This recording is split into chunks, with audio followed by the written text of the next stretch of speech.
Si vous avez déjà regardé l'intérieur d'un produit électronique ou avez des notions d'électronique, vous connaissez sûrement les condensateurs. Un condensateur stocke de l'énergie électrique, un peu comme une batterie, mais d'une manière très différente. Une batterie stocke l'énergie chimiquement, puis la convertit en électricité pour alimenter vos appareils. Un condensateur stocke l'énergie électrique sous forme d'électricité statique. Cela signifie qu'il peut être chargé et déchargé beaucoup plus rapidement qu'une batterie. Mais il y a quelques inconvénients. Ici, j'ai un moteur et une hélice attachés à une pièce de bois, donc j'espère qu'ils ne s'envoleront pas. Et j'ai un élément de batterie et un condensateur. Maintenant, ce que je peux faire, c'est connecter cette batterie pour alimenter le moteur électrique. Et je devrais aussi pouvoir utiliser le condensateur pour fournir son énergie électrique afin d'alimenter le moteur. Oh, ça, c'est un condensateur complètement déchargé. Avec ce test, on constate qu'un condensateur a une densité d'énergie bien plus faible qu'une batterie. C'est là que les supercondensateurs interviennent. Un supercondensateur fonctionne un peu comme un condensateur classique, mais il est plus avancé et stocke bien plus d'énergie. Pas autant qu'une batterie, mais il peut être chargé et déchargé très rapidement. Alors, que diriez-vous de brancher ça au moteur?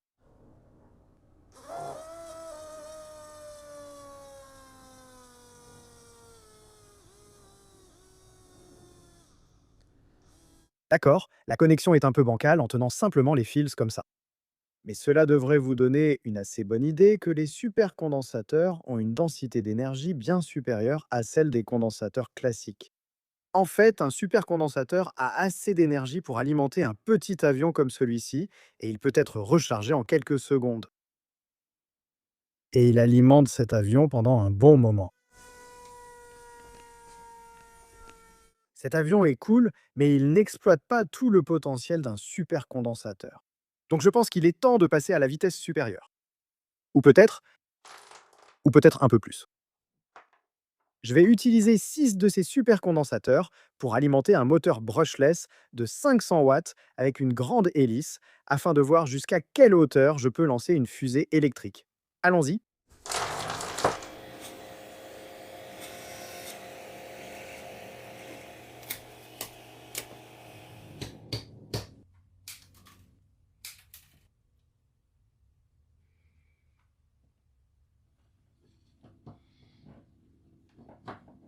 D'accord. Donc avant de raccourcir les fils et de tout rendre un peu plus propre, je veux juste faire un essai rapide pour vérifier tout d'abord que rien n'est mal câblé et aussi que les supercondensateurs peuvent alimenter le moteur.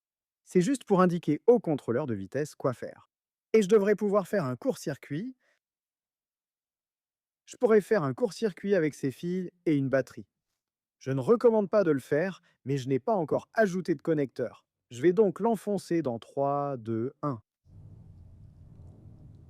Il faut peut-être le charger plus longtemps.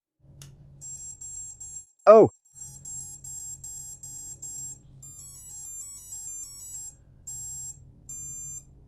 Je n'ai rien branché à la batterie en ce moment. Faut-il augmenter les gaz pour voir si ça se met à tourner? Ça marche! Il n'y a rien qui charge les condensateurs. Donc ce moteur fonctionne à 100% grâce à ces supercondensateurs.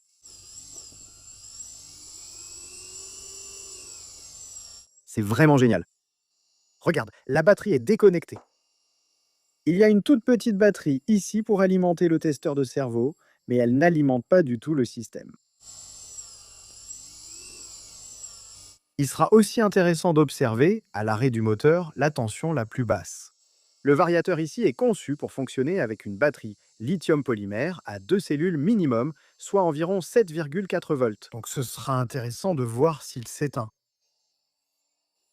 Augmente un peu la vitesse. Et je suppose qu'on va juste attendre que les supercondensateurs soient à plat. Le moteur ne tiendra évidemment pas aussi longtemps quand il aura une hélice, parce qu'il y aura beaucoup plus de résistance à ce moment-là, beaucoup plus de courant sera consommé. Donc même s'il tourne longtemps maintenant, il n'est soumis à aucune charge. Donc c'est assez logique.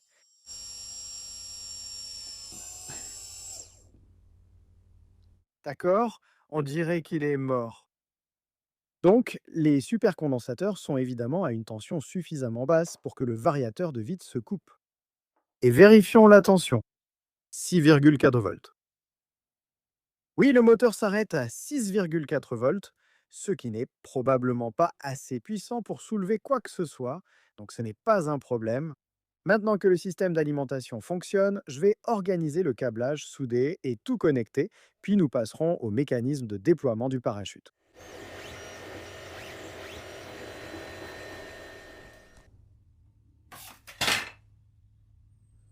D'accord. Donc voilà la fusée à supercondensateur terminée. En haut, j'ai le moteur et l'hélice formant l'unité de propulsion. S'il est en haut, ce n'est pas à cause de la stabilité. Peu importe à quel endroit d'une fusée vous placez l'unité de propulsion si vous étudiez le sophisme de la fusée pendule. La raison pour laquelle il est en haut et non en bas, c'est qu'avec l'hélice en bas, il y aurait un problème de garde au sol. Il me faudrait construire de grandes ailettes pour contourner l'hélice. Et aussi, si je dois ajouter un système de rails de guidage le long de la fusée, l'hélice doit être bien dégagée de ce système de guidage. Donc en gros, on a une zone interdite en forme de disque lorsque l'hélice s'élève depuis le sol. Donc, le placer en haut élimine tout problème de dégagement. Le moteur est alimenté ou contrôlé via ce variateur électronique. Il est donné pour 30 ampères et bien, il est actuellement réglé pour environ 18 volts, mais il peut fonctionner jusqu'à 25 volts, je crois.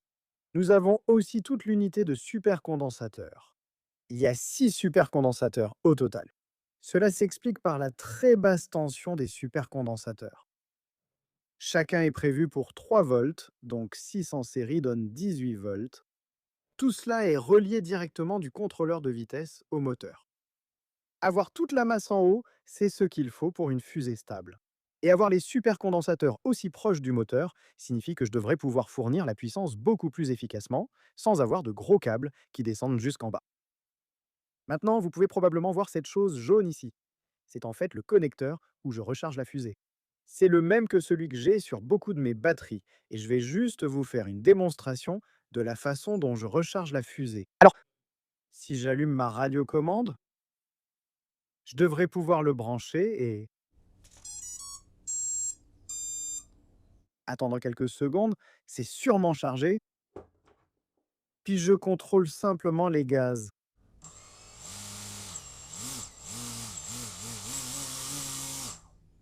Ce qui est génial avec ces supercondensateurs, c'est que je peux recharger la fusée en quelques secondes. Donc on peut faire plein de lancements avec une seule batterie. Plus bas sur la fusée, on trouve le système de déploiement du parachute. C'est presque comme une fusée inversée car d'ordinaire, le parachute est en haut et la poussée en bas. Celle-ci a la poussée en haut, le parachute en bas. Maintenant, je l'ai intégré dans le système d'aileron et la façon dont il se déploie, c'est que toute cette section d'aileron est divisée en deux moitiés et il y a un élastique qui maintient ces deux moitiés ensemble et qui les fixe au tube. Donc si j'actionne cet interrupteur, ça devrait faire bouger un petit cerveau qui se trouve à l'intérieur ici, et cela devrait déployer le parachute. Maintenant, certains d'entre vous qui étaient particulièrement attentifs pendant que je construisais la fusée ont peut-être remarqué que ce design d'aileron est légèrement différent de celui utilisé lors de la construction dans la première partie de cette vidéo, et c'est parce qu'il s'agit en fait de la fusée à condensateur version 2. Je vais donc revenir quelques jours en arrière pour vous montrer ce qui est arrivé à la fusée version 1. Bon, je n'ai pas encore fabriqué de véritable pas de tir pour elle, mais il fait tellement beau en ce moment que j'ai décidé de simplement faire un petit test rapide. Essayons de lui donner plus de hauteur, ou au moins voir si ça marche, et vérifier le déploiement du parachute. 3, 2, 1. D'accord, hein, c'était intéressant. D'accord, test numéro 2. 3, 2, 1. Ah, nous pourrions avoir un petit problème.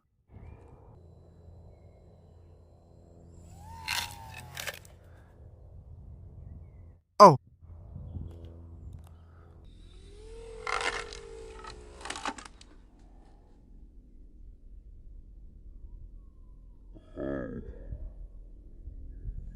alors maintenant que j'ai passé quelques jours à reconstruire la fusée, j'ai apporté quelques modifications à la partie supérieure pour la rendre beaucoup plus solide, et j'ai aussi modifié le point de fixation ici, là où les ailerons se fixent au fuselage. J'espère donc qu'ils seront plus rigides en vol et pourront stabiliser la fusée pour éviter qu'elle n'explose. Ils ne vrillent plus non plus. Alors, oui, que diriez-vous d'aller faire un vol d'essai pour voir si ce truc va vraiment voler? Allons-y. D'accord, allons-y. J'ai une petite planche en bois comme rampe de lancement. J'ai la fusée, la batterie pour la charger et la télécommande. Ce que je vais faire, c'est faire décoller le drone et envoyer ce petit engin dans le ciel. Le vent est très calme en ce moment. Il y a un peu de brume. Et c'est nuageux. Mais oh, c'est juste là. Le moteur a une alarme. Donc après 10 minutes, si je perds la fusée, elle émet un bip. Mettre un peu de gaz suffit pour arrêter ça. D'accord, lançons le drone.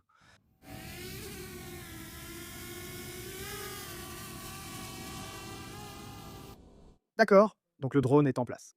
Ce que je dois faire, c'est charger la fusée en utilisant la batterie.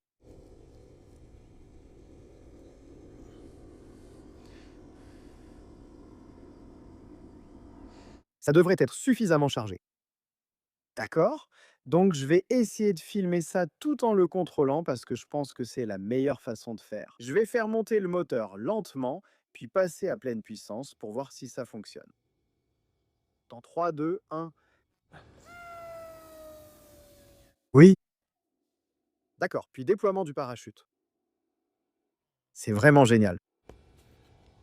Je peux zoomer? Voilà. Oui, oui, oui. Je suis tellement heureux. 3, 2, 1. Oui. D'accord? Puis déploiement du parachute. C'est vraiment bien. Je peux zoomer? Voilà. Ça marche en fait beaucoup mieux que ce à quoi je m'attendais. Eh bien, au moins d'après ces premiers vols d'essai, l'hélice a l'air un peu tordue, mais je peux simplement la redresser ou la remplacer. J'espère que l'herbe mouillée n'a rien abîmé. Tout est prêt pour un autre lancement d'essai. D'accord, donc j'ai tout préparé pour un autre essai de lancement. Je n'ai pas encore chargé parce que je dois d'abord faire décoller le drone. Mais d'après ce premier essai de lancement, ça s'est évidemment très bien passé.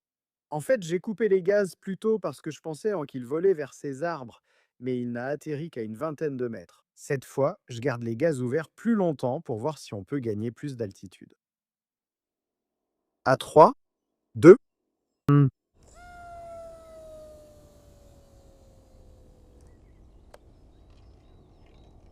Oui,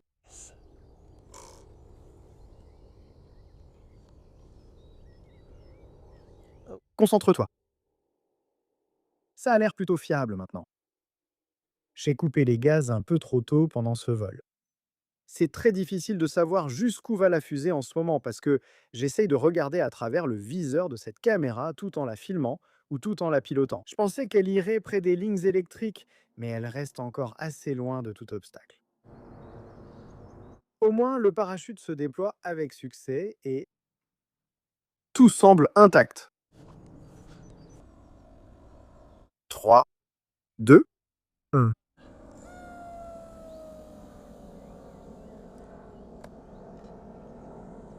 Non, non, ouvre-toi, ouvre-toi, ouvre-toi. C'était vraiment limite. C'était vraiment limite. Il est donc facile de bâcler le pliage du parachute sur le terrain. Mais je pense que je vais faire un peu plus attention la prochaine fois parce que c'était vraiment limite. Oh. Je ne comprends pas pourquoi. Peut-être que le contrôleur de vitesse a pris l'eau.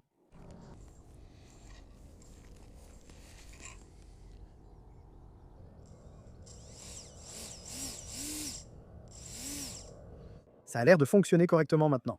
Donc, je vais continuer à le lancer.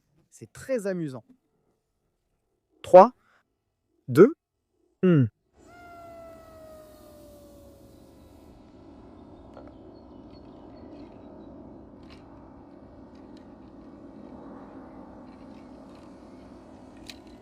Ouais, mec.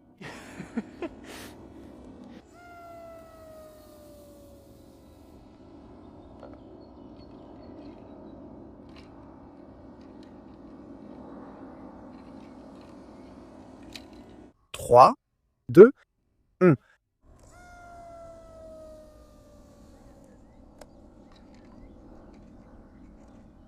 Oh!